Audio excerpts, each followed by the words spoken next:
संग्राम छिड़ा हुआ है। वक्फ पर सियासी बवंडर तब उठा जब मध्य प्रदेश वक्फ बोर्ड में 2 हिंदू सदस्यों की एंट्री हुई। इंदौर के मनोज मालपानी और गुना के अनिमेश भार्गव को वक्फ बोर्ड का मेंबर बनाया गया।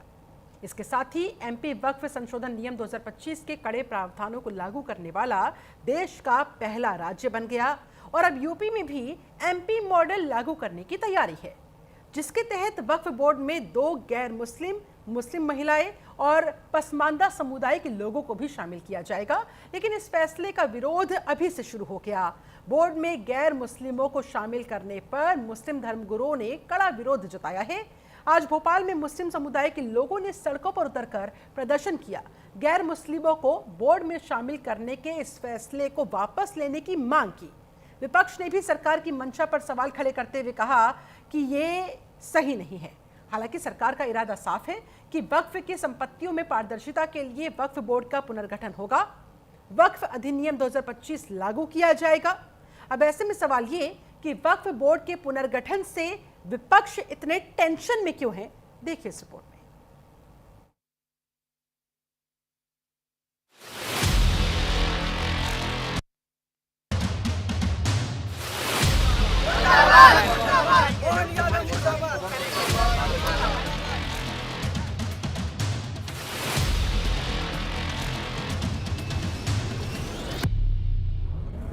हाथों में पोस्टर, वहां पर काली पट्टी और मध्य प्रदेश सरकार के खिलाफ नारेबाजी।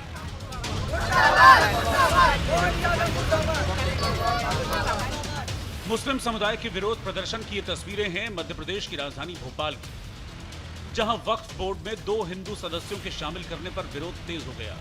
जुमे की नमाज के बाद मुस्लिम समुदाय के लोगों ने वक्फ बोर्ड में हिंदू सदस्यों के शामिल होने पर विरोध जताया।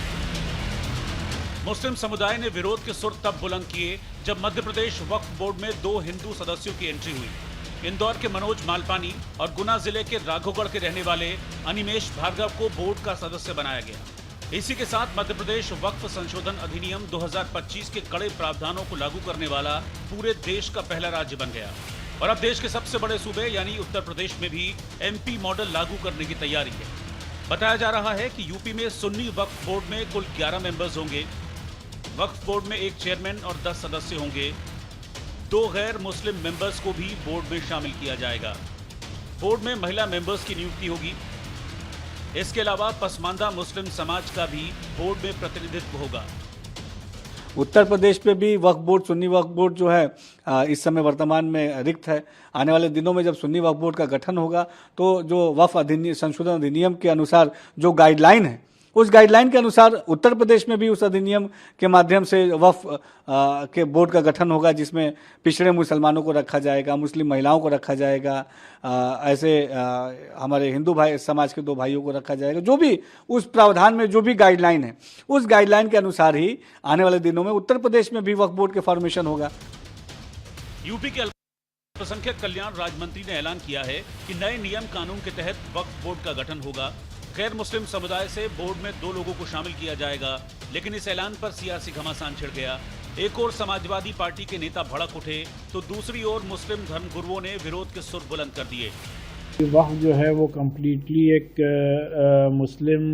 मुसलमानों के मसाइल से मुतालिक ऑर्गेनाइजेशन है, उनके मज़हब से रिलेटेड बोर्ड है, जिसमें कि अगर आप देखें तो ऑन एन एवरेज जितनी भी वक्फ प्रॉपर्टीज़ हैं ऑल ओवर द कंट्री, उसमें 90% property are in the form of मस्जिद, कब्रिस्तान, ग्रेवयार्ड और मदरसे या इमाम बाड़े। तो लिहाजा उनको किस तरीके से मैनेज करना है एज़ पर इस्लामिक लॉ, उसका इल्म ज़ाहिर सी बात है मुसलमानों ही को है। तो लिहाजा उसमें मुसलमानों ही को मेंबर्स रखना चाहिए। इस वक्फ प्रॉपर्टी से या तो मुसलमान, गरीब बेवा, गरीब बच्चा जो पढ़ना चाहता है उसके लिए, या जो मस्जिदों में इमाम लोग हैं उनकी तनख्वाह, उनके रखरखाव का मसला है। इसके अलावा कुछ भी नहीं है, खालिस रिलीजियस मैटर है ये। इसमें सियासत हो रही है।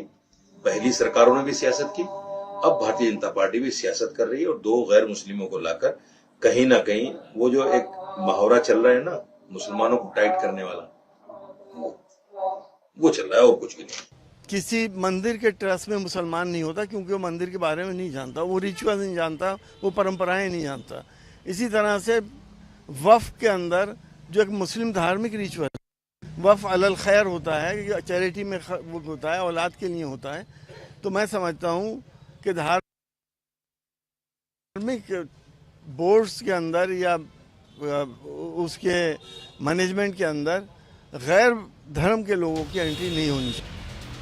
बोर्ड में हिंदुओं की एंट्री के विरोध के साथ ही मुस्लिम समुदाय देश की सबसे बड़ी अदालत जाने की तैयारी कर रहा है। दलील है कि नए वक्फ अधिनियम 2025 की कई धाराओं को पहले ही सुप्रीम कोर्ट में चुनौती दी गई है और मामला विचाराधीन है। ऐसे में सरकार को फैसले का इंतजार करना चाहिए था। हालांकि वक्फ संपत्तियों के बेहतर प्रबंधन के लिए वक्फ अधिनियम 2025 बनाया गया था। इसका मकसद वक्फ की संपत्तियों के दुरुपयोग को रोकना था। देश भर में वक्फ संपत्तियों के रिकॉर्ड में गड़बड़ी और अवैध कब्जों को लेकर गंभीर शिकायतें थीं। नए नियमों में दावों के अनिवार्य सत्यापन का प्रावधान किया गया ताकि अनावश्यक संपत्ति विवाद कम हो। वक्फ अधिनियम 2025 के प्रावधानों को मध्य प्रदेश में लागू कर दिया गया और इसे अब उत्तर प्रदेश में भी लागू करने की तैयारी है, लेकिन इससे पहले वक्फ पर सियासी तपिश बढ़ रही है। वक्फ के नाम पर हजारों हेक्टेयर लैंड प्रदेश में भी और देश के अंदर भी बेची गई। एक भी बार ये लैंड गरीब की थी, कमजोर तबके के लोगों की थी।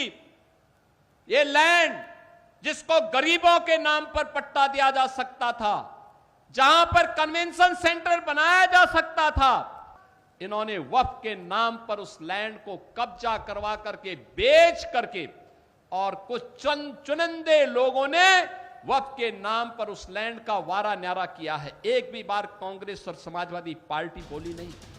वक्फ को लेकर मुख्यमंत्री योगी आदित्यनाथ के इस बयान ने सियासी गलियारे में नई बहस छेड़ दी है। अब सवाल है कि वक्फ बोर्ड के पुनर्गठन से विपक्ष को टेंशन क्यों है? वक्फ की संपत्तियों के बेहतर और पारदर्शी प्रबंधन के लिए बोर्ड में 2 गैर मुस्लिमों को शामिल किया जा रहा है, तो इससे दिक्कत क्यों है? Bureau report, news India.